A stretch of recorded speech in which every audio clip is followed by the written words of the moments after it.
Hello दोस्तों, स्वागत है आप सभी का आपके अपने यूट्यूब चैनल आरबिल इंस्टीट्यूट में। तो दोस्तों, कैसे हैं आप सभी? आशा करते हैं आप सभी अच्छे होंगे, बेहतरीन होंगे।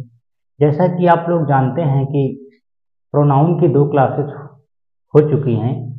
जो इम्पोर्टेंट रूल थे 2 क्लास में हमने बता दिए हैं, और जो भी आगे हैं उसी क्रम में आगे बढ़ते हैं। हम लोग इम्पोर्टेंट रूल की तरफ देखते हैं, प्रोनाउन के जो भी और बचे हुए हैं। ठीक है, तो अगले रूल की तरफ हम लोग चलते हैं मेरे प्यारे भाइयों। जैसे कि मान लीजिए कि आप लोगों ने पढ़ा ही होगा, यदि किसी सेंटेंस का सब्जेक्ट वन हो, क्या हो मेरे भाई?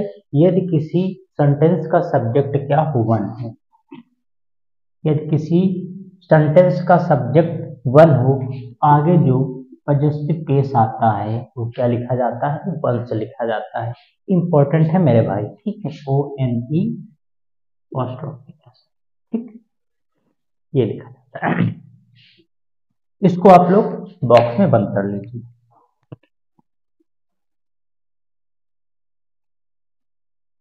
यहां पर वन का मतलब होता है प्रत्येक। यहां पर वन का मतलब क्या होता है? प्रत्येक।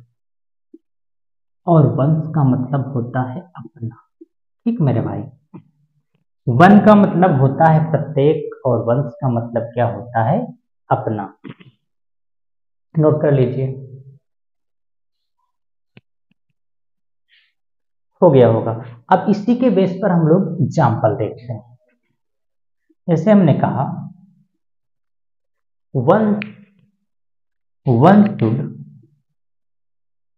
One should one should keep one should keep one should keep his promise one should keep his promise. Rule के अकॉर्डिंग भैया अभी क्या बात हुई है कि यदि किसी सेंटेंस का सब्जेक्ट वन हो, आगे जो भी पॉजेसिव प्रोनाउन आता है क्या लिखा जाता है? वन से लिखा जाता है। तो यहाँ पर सेंटेंस का सब्जेक्ट क्या है? ध्यान से देखिएगा मेरे भाई, यहाँ पर सेंटेंस का सब्जेक्ट क्या दिया गया है? वन। आगे जो पॉजेसिव केस होगा वो वंस आता है। क्या आता है? वंस आता है। यहाँ पर क्या आया है? हिज। ठीक है, तो रूल के अकॉर्डिंग यहाँ पर क्या है? एरर है। तो यहाँ पर हिज के प्लेस पर क्या लिख दिया जाएगा? वंस लिख दिया जाएगा। ठीक, तो आपका करेक्ट सेंटेंस क्या हो जाएगा? One should keep once promise. ठीक, नीचे ही लिख लेते हैं। ठीक, one should one should keep one should keep once, ठीक, प्रॉमिस। ये आपका करेक्ट हो जाएगा। ठीक, तो ये आपका रॉन्ग। नोट कर लीजिए।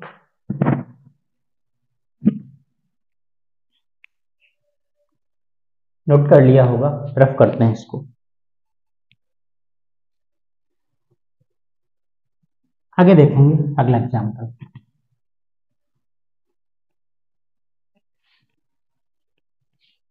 हमने कहा, वन मस्ट वन मस्ट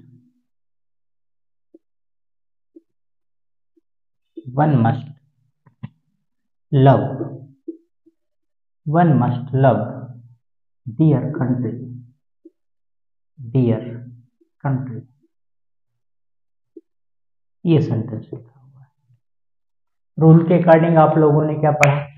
यदि किसी सेंटेंस का सब्जेक्ट क्या लिखा हो? वन लिखा हो, आगे जो भी पॉजेसिव प्रोनाउन आता है क्या लिखा जाएगा मेरे भाई? वन। ठीक, ये अभी आप लोगों ने पढ़ा। तो यहाँ पर सेंटेंस का सब्जेक्ट क्या आया है? वन आया है। क्या आया है? वन आया है। आगे जो भी पॉजेसिव प्रोनाउन आएगा डियर नहीं, क्या होगा? वंस होगा। तो ये सेंटेंस क्या है मेरे भाई? इनकरेक्ट है। इसको करेक्ट करके लिखेंगे, one must love one country. ये आपका करेक्ट है। नोट कर लीजिए मेरे भाई।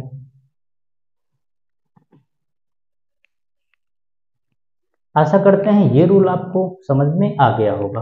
अब चलते हैं नेक्स्ट रूल की तरफ। ठीक, अगला रूल देखेंगे मेरे भाई। अगला रूल देखेंगे, एग्जाम के पॉइंट ऑफ व्यू से ये जो इंपॉर्टेंट रूल हैं आप लोगों के लिए बहुत ही यूजफुल होंगे। ठीक है, चलिए अगले रूल की बात करते हैं मेरे भाई।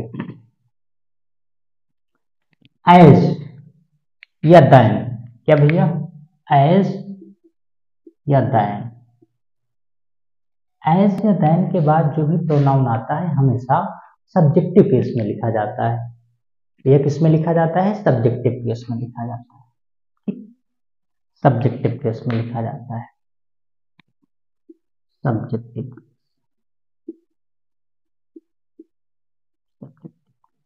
इसी को नॉमिनेटिव केस कहा जाता है मेरे भाई। सब्जेक्टिव केस का दूसरा नाम क्या होता है? Nominative case.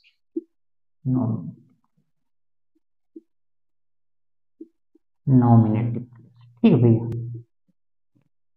नोट कर लीजिए।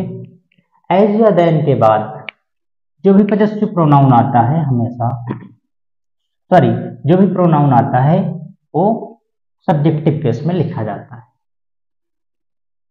एज या देन के बाद जो भी प्रोनाउन आएगा वो सब्जेक्टिव केस में लिखा जाएगा, यानी नॉमिनेटिव केस में लिखा जाएगा। ठीक, नोट कर लीजिए। एग्जाम्पल लेते हैं इसके बाद। हमने कहा, सेंटेंस हमने लिखा मेरे दोस्त, Ram Ram as fat as me. क्या सेंटेंस हमने लिखा? आपको बताना है रूल के अकॉर्डिंग ये सेंटेंस करेक्ट है कि इनकरेक्ट है। ठीक, तो मैंने क्या कहा, एज या देन के बाद कैसा प्रोनाउन आएगा? ऑब्जेक्टिव केस का प्रोनाउन आएगा, सॉरी सब्जेक्टिव केस का प्रोनाउन आएगा। तो यहाँ पर ऑब्जेक्टिव केस का प्रोनाउन आया है, तो ये क्या है मेरे भाई?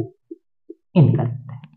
सही करके लिख लेंगे, Ram as fat as.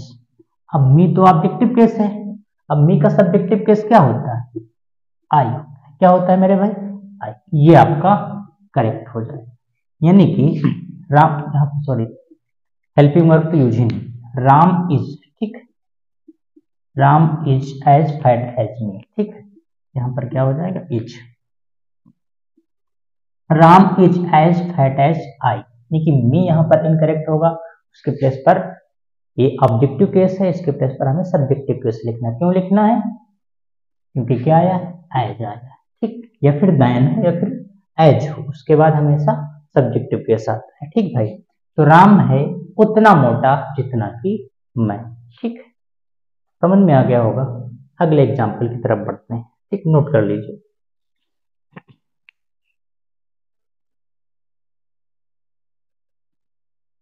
Erase कर देते हैं।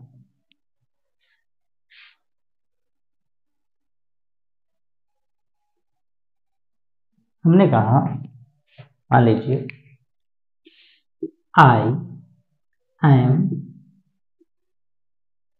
Better than, I am better than him. ठीक भाई, अब रूल के अकॉर्डिंग ये क्या करेक्ट है? मैंने क्या कहा, एज हो या फिर देन हो, इसके बाद हमेशा सब्जेक्टिव केस आता है। यहाँ पर देन के बाद कैसा केस आ गया? Objective case. हिम आपका ऑब्जेक्टिव केस है। ठीक है, तो ये क्या है? इनकरेक्ट है भैया, ये क्या है? इनकरेक्ट। इस करेक्ट करके लिख लीजिए, यानी कि I am better than, I am better than. अब हिम तो ऑब्जेक्टिव केस है, इसका सब्जेक्टिव केस क्या होगा? क्या होगा मेरे भाई? ही होगा। ठीक, ये आपका करेक्ट हो जाए। ठीक भाई, तो दो रूल थे आज जो कि बहुत ही बेहतरीन थे, इंपॉर्टेंट।